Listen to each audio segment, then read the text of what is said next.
Halo, Assalamualaikum warahmatullahi wabarakatuh. Kembali lagi bersama saya Muhammad Niam, Sales Mitsubishi Kartasura.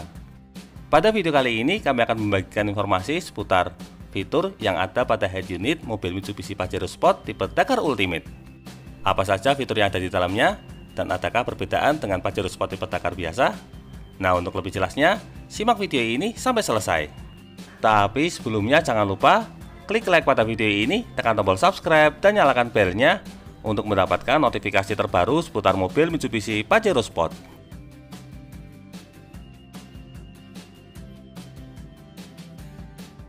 Langsung saja, di sini saya mengajak Anda untuk memasuki mobil Mitsubishi Pajero Sport yang tipe Dakar Ultimate untuk mengetahui fitur apa saja yang ada pada bagian head unitnya.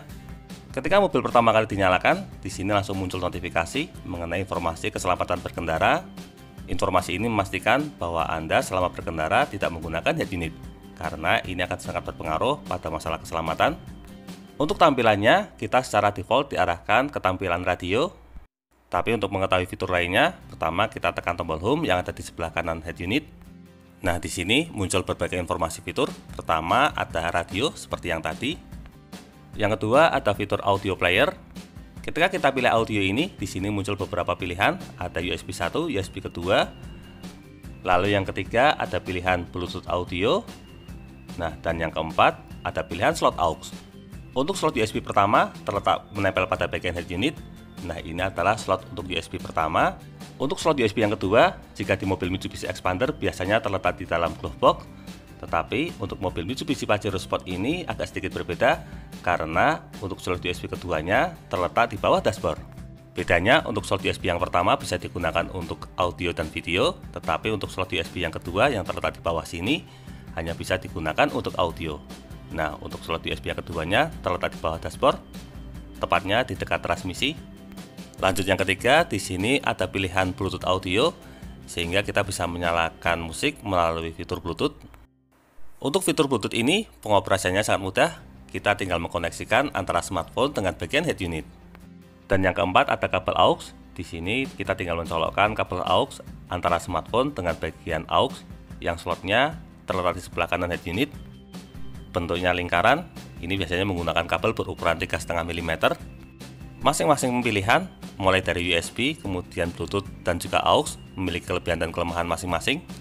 Dari bagian audio player, selanjutnya kita lanjutkan ke bagian video player. Berbeda dengan audio yang menampilkan 4 opsi, untuk video player ini menampilkan 3 opsi, mulai dari USB pertama terletak di bagian head unit, kemudian ada USB yang kedua terletak di bawah dashboard. Hanya saja untuk USB kedua ini nanti kemungkinan tidak bisa muncul video, hanya audionya. Dan yang ketiga ada fitur Miracast. Mengenai fitur Miracast ini pernah kami jelaskan di video sebelumnya.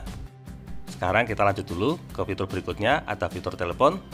Fitur ini bekerja jika kita mengkoneksikan Bluetooth antara smartphone dengan bagian head unit, sehingga saat berkendara, jika kita ingin menelpon, tidak perlu lagi memegang smartphone, kita cukup mengoperasikan bagian head unit, maka bisa menggunakan fitur telepon. Untuk fitur yang kelima ada fitur aplikasi. Ini biasanya digunakan untuk fitur Apple CarPlay. Bagi Anda yang memiliki iPhone, caranya juga sangat mudah, tinggal colokkan untuk kabel USB, maka secara otomatis bisa terkoneksi. Dan fitur berikutnya ada Mobile Link. Ini kurang lebih sama seperti Apple CarPlay, hanya saja bedanya ini difungsikan untuk fitur Android Auto. Kalau Android Auto ini, Anda harus menginstal aplikasi terlebih dahulu, baru bisa mengkoneksikannya melalui kabel data. Kurang lebih itulah fitur-fiturnya. Kita lanjutkan ke bagian setting. Di sini ada beberapa pilihan setting, mulai dari setting audio, sistem, Bluetooth, about, dan user manual. Kita mulai dari bagian setting audio terlebih dahulu. Ada menu balance dan fader. Balance ini berfungsi untuk mengatur suara dengan pembagian kanan kiri, sedangkan untuk fader di bawahnya ini berfungsi untuk mengatur posisi suara dari jauh dekat.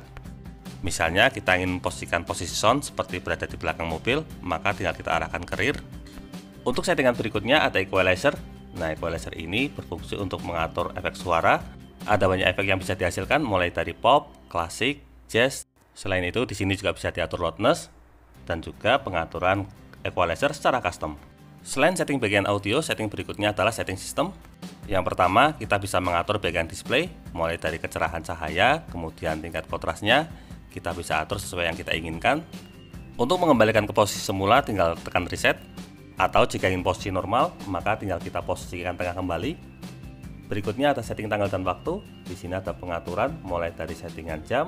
Di sini kita bisa mengatur jam, menit, dan juga AM/PM-nya.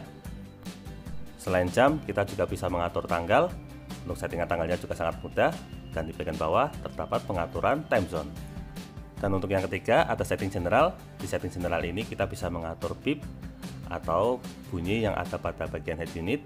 Lalu ada menu pilihan bahasa. Di sini kita bisa atur bahasa Inggris atau bahasa Indonesia. Di bawahnya ada menu pengaturan wallpaper. Jika kita pilih, maka untuk tampilan wallpaper pada bagian head unit ini bisa berubah. Kita coba. Ketika sudah kita tetapkan, kita lihat ke bagian background.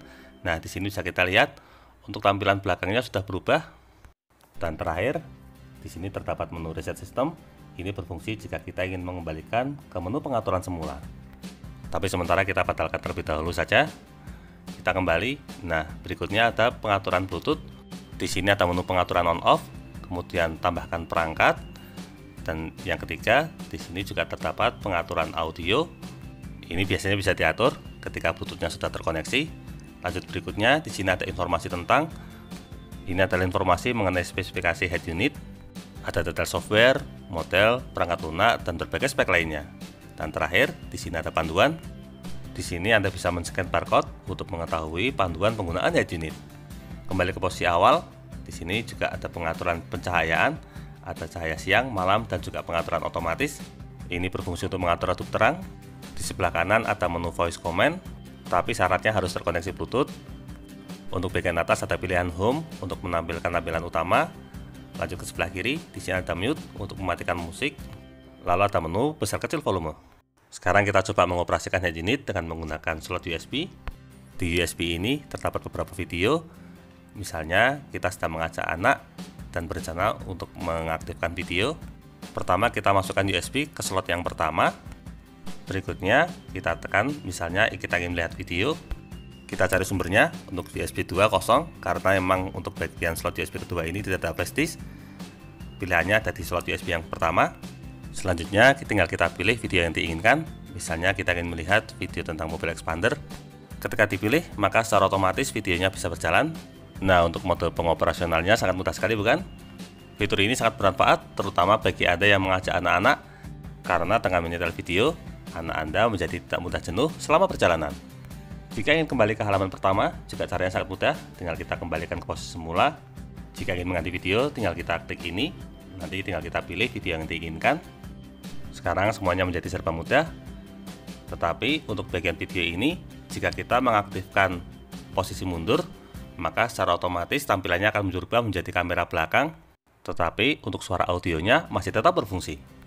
Jika sudah selesai menggunakan video, maka untuk langkah selanjutnya tinggal kita pause, kembalikan ke posisi semula, dan tinggal tarik slot USB ini. Nah, untuk fitur yang lainnya seperti Miracast dan juga Mobiling sudah pernah kami jelaskan di video sebelumnya. Kurang lebih itulah gambaran mengenai fitur-fitur yang ada pada bagian head unit mobil Mitsubishi Pajero Sport tipe Dakar Ultimate. Semoga video ini dapat bermanfaat dan memberikan gambaran terutama bagi Anda yang saat ini sedang berencana untuk membeli mobil Mitsubishi Pajero Sport tipe Dakar Ultimate. Untuk info lebih lengkap mengenai mobil Mitsubishi Pajero Sport, silakan bisa menghubungi kami, Muhammad Niam, di nomor 081 228 447 856, atau bisa juga kunjungi website kami di www.mitsubishisolo.co.id. Jangan lupa klik like, subscribe, dan bagikan video ini kepada semua orang yang Anda kenal. Saya doakan bagi Anda yang telah subscribe pada video ini, semoga rezekinya semakin lancar dan tahun ini bisa membeli mobil Mitsubishi Pajero Sport semua. Terima kasih banyak sudah nonton video ini. Jangan lupa, ingat Mitsubishi, ingat Mas Niam. Terima kasih.